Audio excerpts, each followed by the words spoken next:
Welcome to Faith Nation. I'm Jenna Bretter. And I'm John Jessup. Well, a caravan of Central American migrants headed to the United States has become a hot topic before the upcoming midterm elections. The group is now up to 7,000 and continue to move closer to the U.S.-Mexico border. CBN's national security correspondent Eric Rosales spoke with immigration experts. And Eric, they told you that this is really a prime example of a group's grandstanding out of desperation and poverty.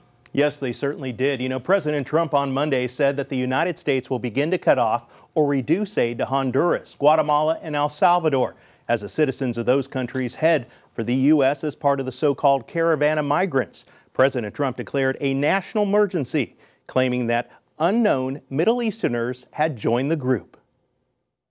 He tweeted, "Sadly, it looks like Mexico's police and military are unable to stop the caravan heading to the southern border of the United States." You have some very tough criminal elements within the caravan, but I will seal off the border before they come into this country, and I'll bring out our military. This whole problem that has been going on now really since 2012 was precipitated by the Obama's administration's creation of DACA. People got the message that kids could stay. Steve Camarata of the Center for Immigration Studies blames Congress for not fixing the broken immigration system. Some immigrants, he says, are using these undocumented children to get their day in court and never showing up for it. Camarata adds these Hondurans have traveled through Guatemala and Mexico, and both countries have asylum procedures, but their goal is to live illegally in a rich country like the United States. The number of people in the asylum queue right now is is 300,000 plus. That has grown more than sixfold in the last few years. So there's been an explosion. The whole thing is kind of ground to a halt, our ability to process these claims. Everybody knows that. Come with the kid, we'll release you into the United States. Heritage Foundation senior policy analyst Ana Quintana writes that former Honduran legislator Bartolo Fuentes, a member of the radical leftist Libre Party, is behind the caravan. According to Quintana, Libre is not a political party, but a destabilizing movement. It was founded in 2011 by the former president of Honduras, Manuel Zelaya. She adds Zelaya is an ally of socialist governments in Latin America, like the Castro regime in Cuba. She calls this caravan antic right out of the left's disorder and chaos playbook.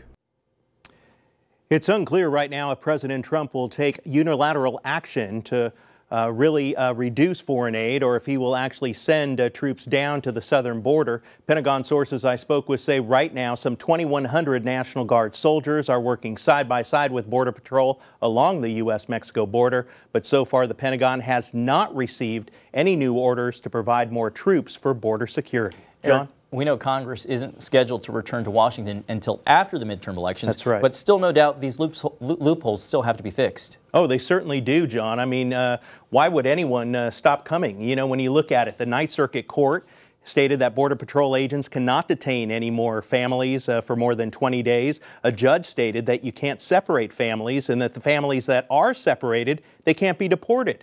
So we can't detain them enough because also Congress failed to fund ICE. So these illegals literally have a free pass right now. Now, it's been reported that Guatemala's president announced just last week that his country has apprehended and deported nearly 100 ISIS-linked operatives who were in the caravan.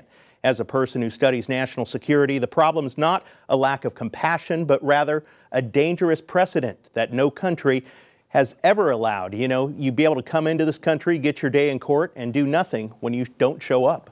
Eric Rosales, thanks for that report. All right, John.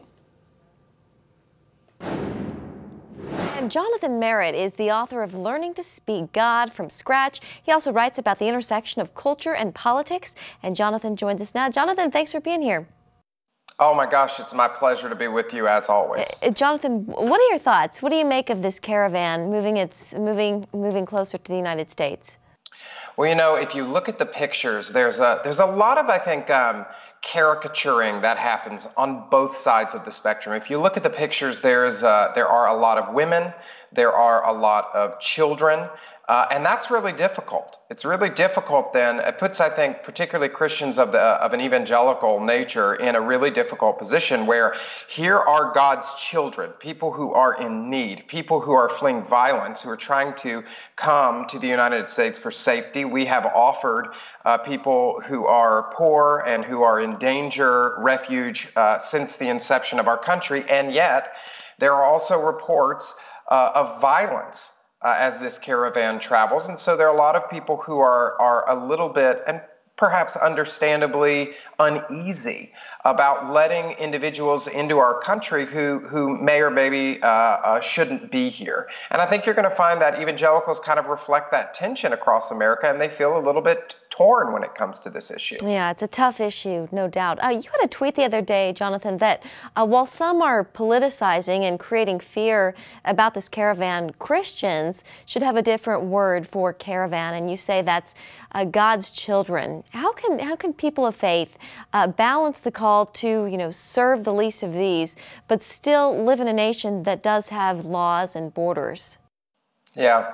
I think one of the easiest things for us to do, not just as Christians, but as citizens, is to give a label to someone or to a group of someone's that allows us to just put them in a box, stick them on the shelf in the attic, and we don't have to think about it. So if you call someone a criminal, for example, a lawbreaker, a rule breaker, it says something about them that allows you to put them in a box and say, well, if they're criminal, then I guess we don't let them into the country. But you'll remember there were plenty of people who marched over the bridges in Selma who were technically criminals. Martin Luther King Jr. was technically a lawbreaker. People who sat at lunch counters were lawbreakers. We have a rich history in the Christian tradition of lawbreakers who we now call church fathers, who we now call apostles. There are a rich tradition of people who have broken laws, but have broken them for righteous reasons. And so I think we need maybe a little bit more of a nuanced perspective, and it begins by giving every human being the label that theologically they deserve, which is children of God, bearers of God's image, people who deserve to be treated with dignity and respect. And if we can move out from there, allowing that to kind of be our center, I think it allows us to have maybe a little bit more of a biblical perspective, if you will, or even more of a theological perspective without rushing right away to the political. And Jonathan, just a few seconds left, but for most evangelicals, social issues like abortion, religious freedom are big factors when it comes to voting. How do you think immigration ranks among them? I think it ranks up there, but if you look at the way that particularly evangelicals in this country are picking and choosing, which we all pick and choose, issues like abortion are much higher on their list. Issues like religious liberty are much higher on their list. Who you're going to pick to sit on the Supreme Court, for example, if you're voting for president, that is a big issue.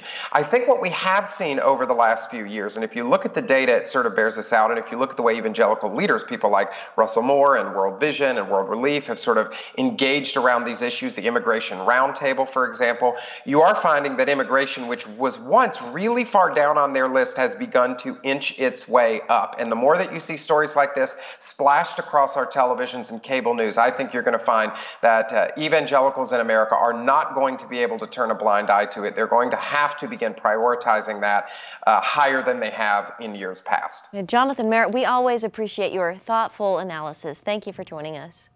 My pleasure. Well, immigration has been a point of debate in the lead up to the midterm elections, especially in the great state of Texas. Capitol Hill correspondent Abigail Robertson recently returned from San Antonio, and she joins us now. Abby, immigration, of course, has been a big talking point during the debate between Senator Ted Cruz and his challenger Beto O'Rourke. What were you hearing on the ground when you were there? Yes, definitely. It is massive in Texas because of how close they are to the border. And one thing I found particularly interesting in Texas is there are some pro-life women who are saying they're going to vote for Congressman O'Rourke because of the issue of separating families at the border. And they're very against that. And they say they're pro-life. And right now they see that as a more pressing pro-life issue. So I actually had the chance to speak to Senator Cruz about this and ask him his response to that. And take a look at what he told me. I'll tell you, when it comes to family separation, everyone agrees families shouldn't be separated. Everyone agrees that the right place for kids to be is with their mom and with their dad. Congressman O'Rourke likes talking about this, but he hadn't done anything about it. He just talks.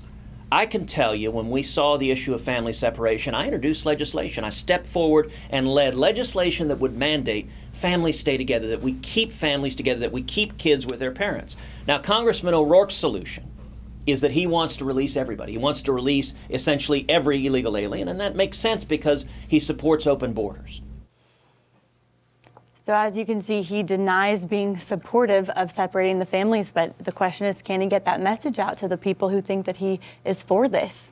Abby, we know every election cycle, voter fraud is a topic that comes up. What can you tell us about these fake voter guides that were aimed at Christians? Yes, this is an interesting story that we've been following since yesterday. I met with a pastor last week in Texas from a group called Vision America.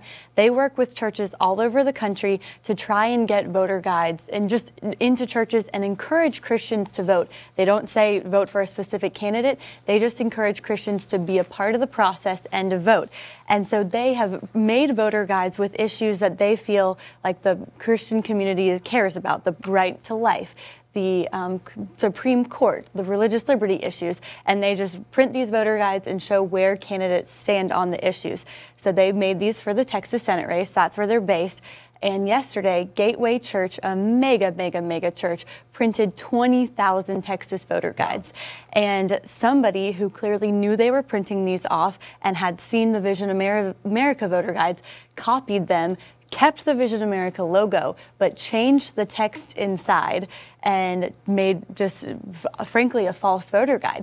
And the thing about the Vision America is, you know, people are going to look at that and they're either, some will like Ted Cruz and some will like Beto O'Rourke. Sure.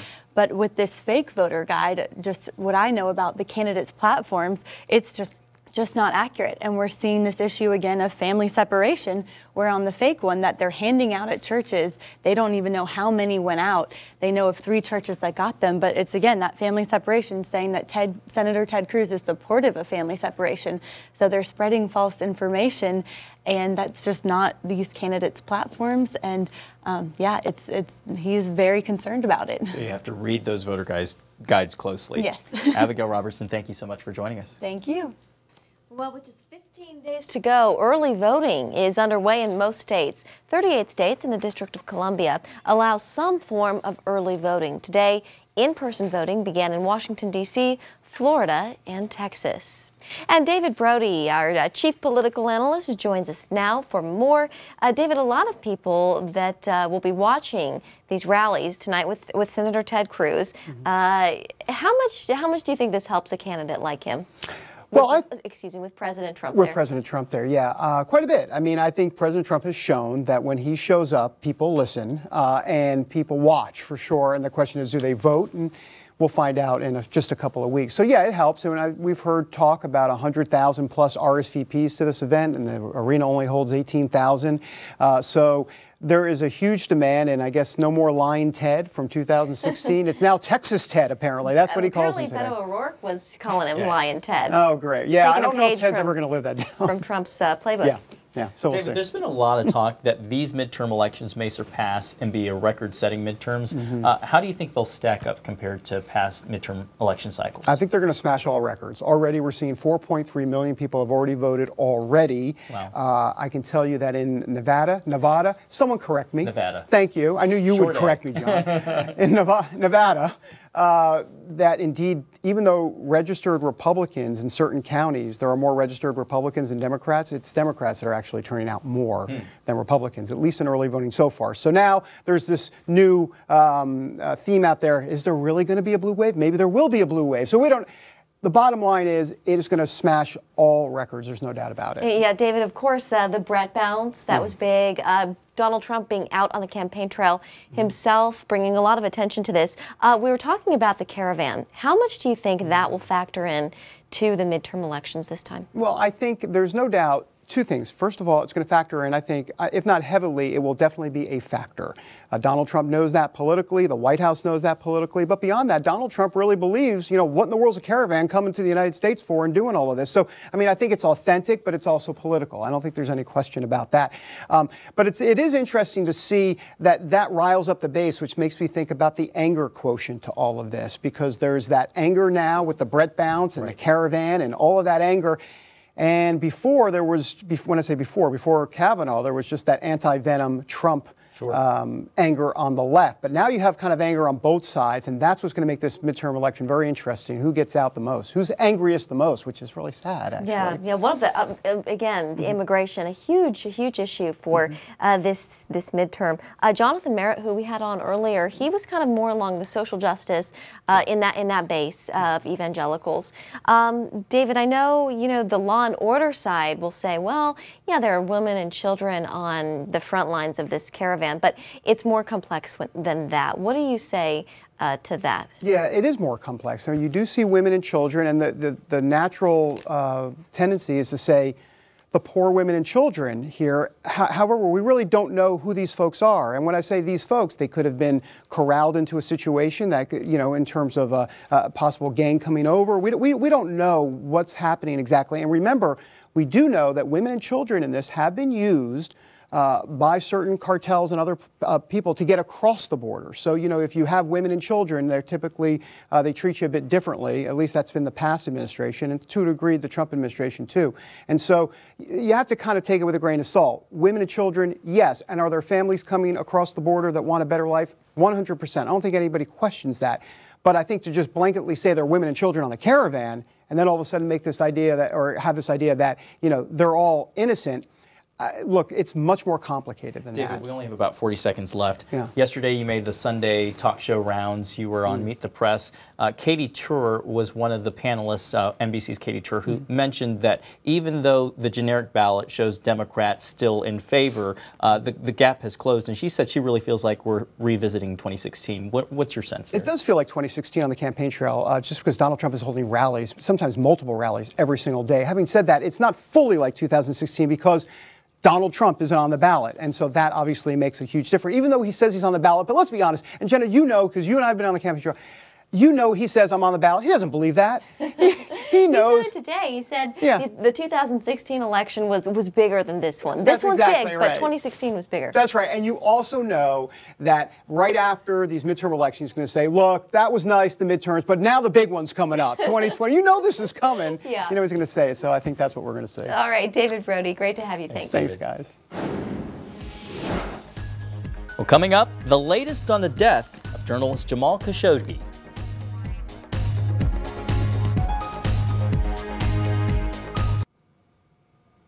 Questions continue to linger tonight on the death of Washington Post columnist Jamal Khashoggi. That's right, Jenna. New details are emerging about what Saudi Arabia knows about his alleged murder at the Saudi consulate in Turkey. CBN's White House correspondent joins us now from the North Lawn. Ben Kennedy. Ben, what's the president saying now? Well, John and Jenna, President Trump has changed his tune, calling out the Saudi royal family for deception and lies about what really happened to Jamal Khashoggi. He just spoke on the South Lawn before boarding Marine One, saying he's not satisfied with what he's heard from the Saudis and that we're going to know a lot more over the next 2 days.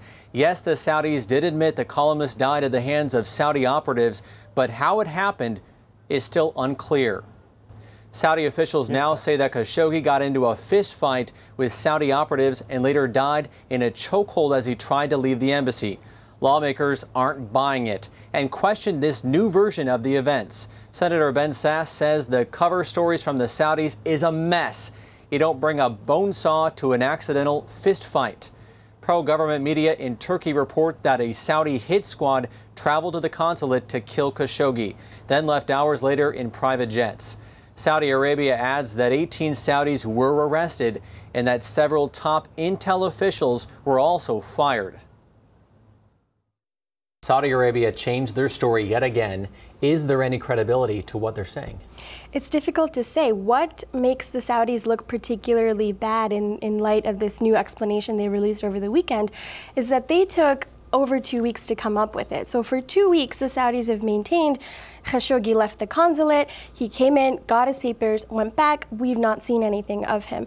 So for them to take 2 weeks holding on to that story and then all of a sudden say it was a rogue operation, he was killed in a fist fight by rogue agents, and we've arrested 18 nationals, who are connected to this, that doesn't say or give the right message about Saudi institutional capacity. Now, what is clear, we know the 59-year-old columnist died in the consulate, but what is not explained yet is where is Khashoggi's body? John, Jenna? Yeah, Ben, what about punishment? Has President Trump talked about this at all, or any other world leaders? Yeah, Jenna, President Trump talked about sanctions against those behind his death, but said he didn't want to put the brakes on a $110 billion arms sale to Saudi Arabia, claiming it would hurt U.S. manufacturers. Germany's Chancellor Angela Merkel said she supports a freeze on arms export in Saudi Arabia. Now the Saudis are an important ally to the U.S. The location gives us strategic advantage in fighting terrorism in the Middle East. So definitely President Trump nor Congress wants to sever those ties. CBN White House correspondent Ben Kennedy, thanks for joining us, Ben. Well, the push to redefine gender in America. That's next.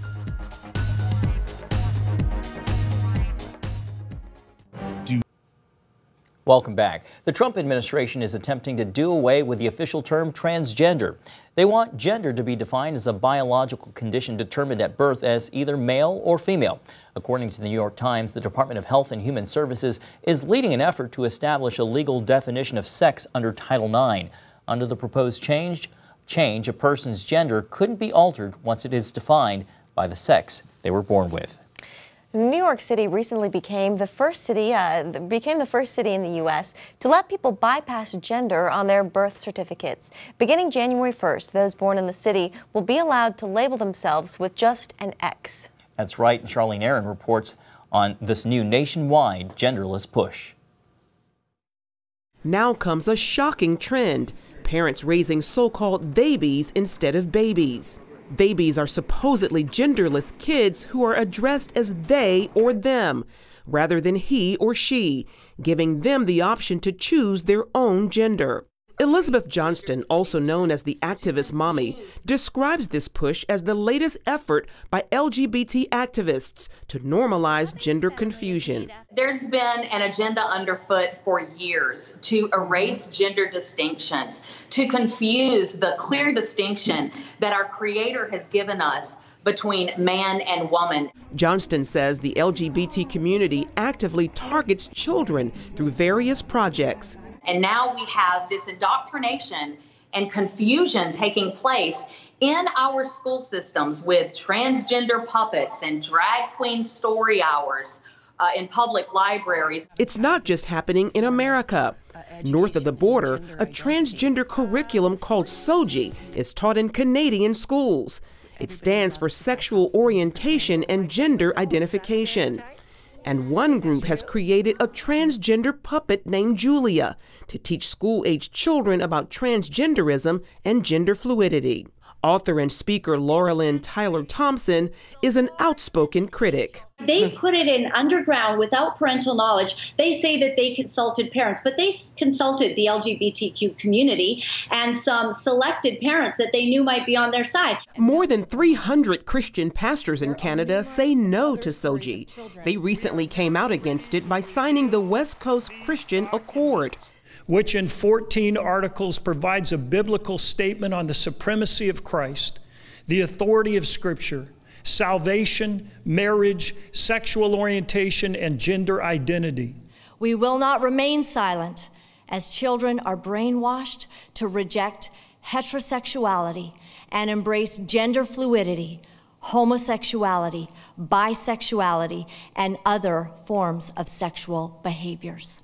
The pastors say SOGI confuses young children by forcing them to choose a gender when they already have one. The pastors are asking the BC Minister of Education to stop use of all SOGI-related resources in schools. Charlene Aaron, CBN News. Thanks, Charlene. Now, this story, Jenna, is a talker. We were saying that no matter what happens, no matter where you fall along these lines, that there's going to be legal repercussions that follow afterwards. Yeah, it's not going away. No, not that's at for all. sure. Well, that's going to do it for tonight's Faith Nation. Have a great evening.